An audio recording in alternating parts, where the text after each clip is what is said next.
말씀 같이 있습니다. 시작.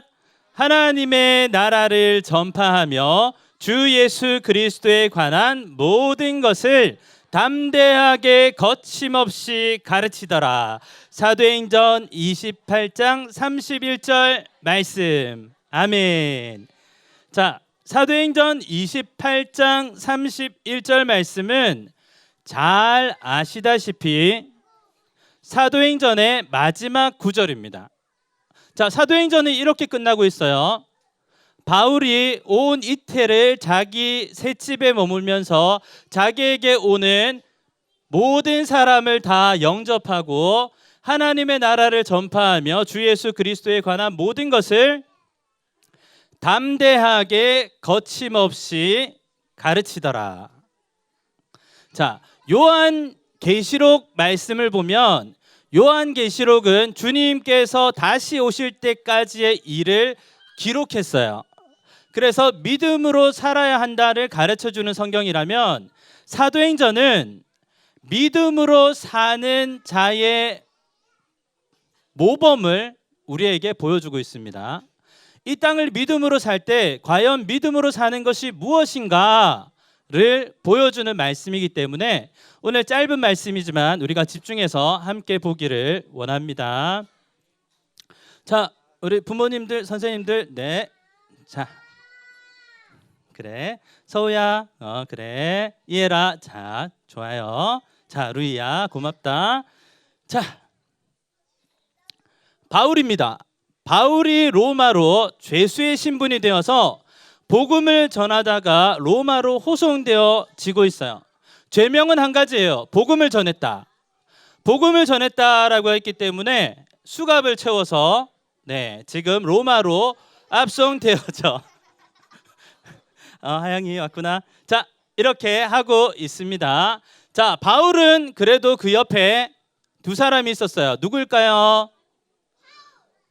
누가 바울과 동행할까요? 누가 바울과 동행하고 있을까요? 누가, 정답. 네, 센스 있으시군요. 자, 누가와 아리스다고라는 사람이 바울과 동행하여서 로마로 가고 있습니다.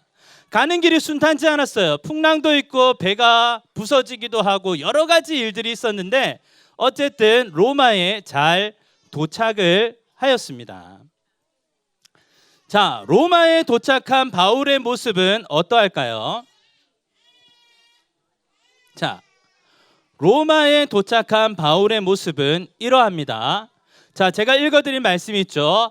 바울이 이태 동안 자기 셋집에 머물면서, 이태라는 것은 2년, 2 years를 얘기합니다.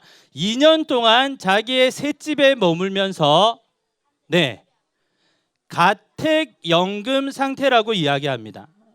바울이 로마에 있었던 AD 61년, 62년에 처음 로마의 감옥에 갇혔던 시기는 제1차 가택연금 시기로서 바울이 집 안에서 집 밖으로 나갈 수가 없었습니다. 자, 근데 반은 허용되고 반은 허용되지 않았어요. 바울이 집 밖으로 나가는 것은 허용되지 않았지만 자기에게 찾아오는 사람들은 허용이 되었어요. 당시 법이 그래요. 자, 그러면 손님들만 찾아오느냐? 아니죠. 그를 지키는, 그가 나가는지 안 나가는지 카메라가 없던 시절이었기 때문에 자, 군병이 그를 지키고 있었습니다. 그래서 바울이 집 밖에 나가지 못하도록 군병이 지키고 있었어요. 그런데 오늘 말씀은 뭐라고 얘기하냐면 바울이 2년 동안 자기 셋집에 머물면서 자기에게 찾아오는 모든 사람에게 라고 얘기하고 있어요. 자, 바울이 로마에 도착했다는 소식을 듣고 바울을 아는 사람, 바울에 대해서 궁금한 사람도 찾아왔지만 바울을 지키고자 삼엄한 경비를 하기 위해서 찾아온 군병도 있어요. 그런데 뭐냐면 자신에게 나오는 모든 사람에게, 손님이든 호기심을 가진 사람이든 군병이든 상관없이 하나님의 나라를 전파하며 주 예수 그리스도에 관한 모든 것을 담대하게 거침없이 가르쳤더라라고 하는 것이 오늘 말씀의 핵심입니다. 바울이 이야기하는 것이 무엇일까요? 바로 예수 그리스도의 십자가와 부활, 그 복음을 로마 사람들도 알아야 합니다라는 것이었죠. 그래서 바울은 자기에게 찾아오는 모든 사람들에게 예수님의 십자가와 부활, 그 복음에 대해 이야기해 주었습니다. 저는 이 부분이 굉장히 은혜가 돼요. 로마 군병도 자신을 감시하기 위해, 자신을 집 밖으로 나아가지 못하게 하기 위해 찾아온 군병에게도 바울은 복음을 전했을 거예요.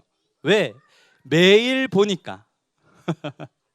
사랑하는 여러분, 여기서 우리는 분명한 삶의 방향이 정해집니다. 우리의 전도 대상자는 나에게 잘해주는 사람이 아니에요. 나에게 호감을 가지고 있는 사람이 아니라 단순하게 매일 만나는 사람입니다. 네. 나의 직장에서 나에게 호감이 없는 사람들이 많이 있어요. 하지만 매일 만난다면 나의 전도 대상자입니다. 그런가요? 내가 출근하기 전에 늘 들리는 커피집이 있다면 거기가 나의 전도 대상지인 것입니다. 매일 만나는 사람, 매일 만나는 사람에게 복음을 전하는 것이죠. 그렇습니다. 바울은 비록 집에 갇혀 있는 몸이었지만 보셨어요? 군병의 표정이 좀 달라졌는데. 네. 네. 자, 자기에게 나오는 모든 사람에게 하나님의 나라를 전파하며 주 예수 그리스도에 관한 모든 것을 담대하게 거침없이 가르쳤더라. 이 모습을 보여주고 있습니다. 네, 그래서 로마에서 사람들이 예수를 많이 믿게 되는 것이죠.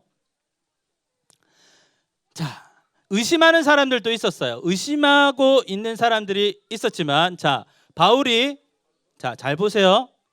바울이 의심하는 사람 쳐다도 안 봅니다. 자, 무슨 말이냐면 신경 쓸 필요 없다는 것이에요. 복음을 안 듣는 사람들 신경 쓸 필요 없습니다. 네, 믿는 자들에게 열려 있는 것입니다.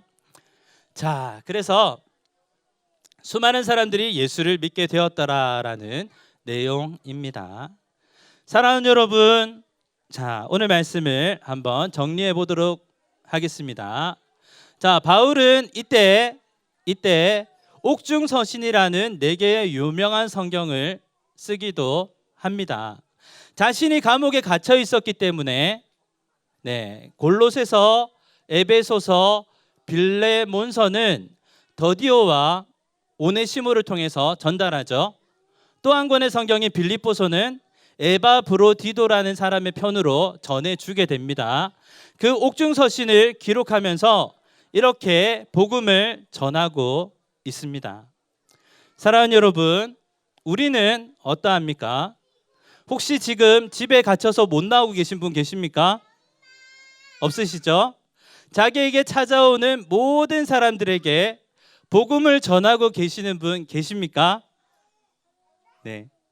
하나님의 나라를 전파하며 주 예수 그리스도에 관한 모든 것을 담대하게 거침없이 가르쳤던 바울의 모습이 오늘 이 세대를 살아가는 마지막 시대 마지막 주자로 살아가는 우리들의 모습인 줄 믿습니다. 바울은 갇혀 있었지만 옥중서신을 썼어요. 바울은 갇혀 있었지만 자기가 할 수 있는 만큼, 만날 수 있는 만큼 최선을 다해 복음을 전했습니다. 그리고 지금 2000년이 지난 오늘 누구도 부인할 수 없이 복음이 전 세계로 퍼져 나간 것입니다. 사랑하는 여러분, 오늘 말씀에서 우리가 기억할 것은 만나는 사람에게 복음 전하면 된다는 것입니다. 매일 만나게 하시는 분들에게 복음을 전하면 된다는 것입니다. 매일매일 만나는 사람, 그 사람에게 복음을 전하면 주님 다시 오실 날이 더 가까워질 줄 믿습니다. 그 일의 주인공이 되는 우리 태영아부가 되기를 소망합니다.